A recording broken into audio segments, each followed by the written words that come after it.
Hi, third graders. I'm trying to move my picture real quick, so it's down in the corner.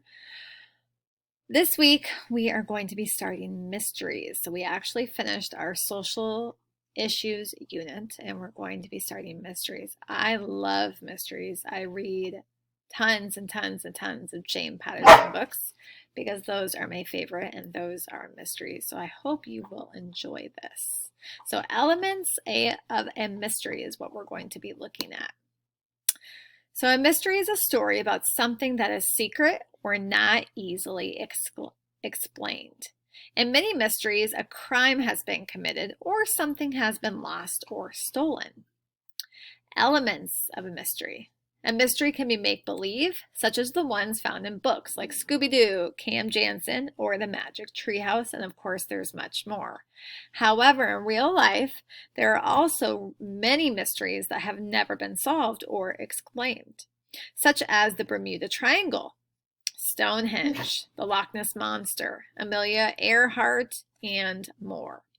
The mystery genre features suspense-filled stories that will keep you guessing until the very end. I think that's why I like to read mysteries. These elements make up a mystery. You can see them next to the check marks. The characters, the problem, the setting, the plot, the clues that they give you, and then of course the solution. Here are characters. There are usually 4 types of characters in a mystery. There's usually suspects, victims, witnesses, and detectives. A suspect is a person who may possibly have committed the crime. A victim is the person who has been harmed or wronged in the crime. A witness is the person who saw the crime happen. And a detective is the person who works to solve the mystery. All right, the problem. The problem in a mystery might possibly be a puzzle that needs to be solved, an event that cannot be explained, a secret or something unknown, something that is lost or missing, and a crime that has been committed. Here's the definition of a crime. A crime is something wrong or against the law. The setting of a mystery tells where or when the events take place. The setting may change if the characters move to different locations. The plot. In the beginning of a mystery, the characters are introduced and the problem is revealed. In the middle of a mystery, the detectives gather clues. The suspects provide an alibi. Sometimes detectives get off track by following red herrings. They continue to gather clues as evidence, which is still part of the plot. A clue is a fact or item that gives detectives information. An alibi is an excuse for not being somewhere or doing something at that time. Evidence is the proof that helps solve a mystery. A red herring is a misleading clue that distracts the detective, so it kind of gets them off their path. The solution.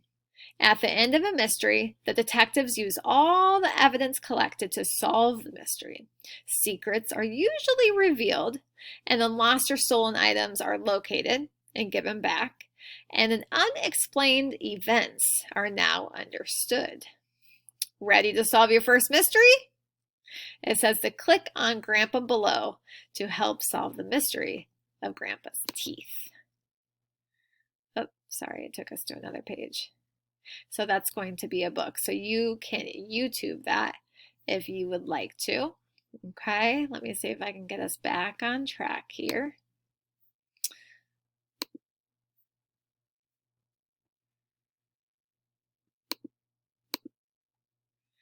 Okay, and then it has questions and things about Grandpa's teeth. So that would be something that you can do if you would like to.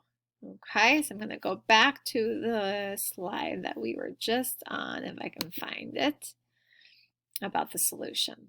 Okay, so from here on out, we're going to be reading all about mysteries and learning about them. The book that we're going to be reading, I actually just ordered it, is called The Hardy Boys, The Missing Mitt. Okay, so if you have that at home, you can be following along with us as we read the pages and or chapters. All right, I hope you have fun with this unit. Go back to Google Classroom and see what you need to do next. Have a good day.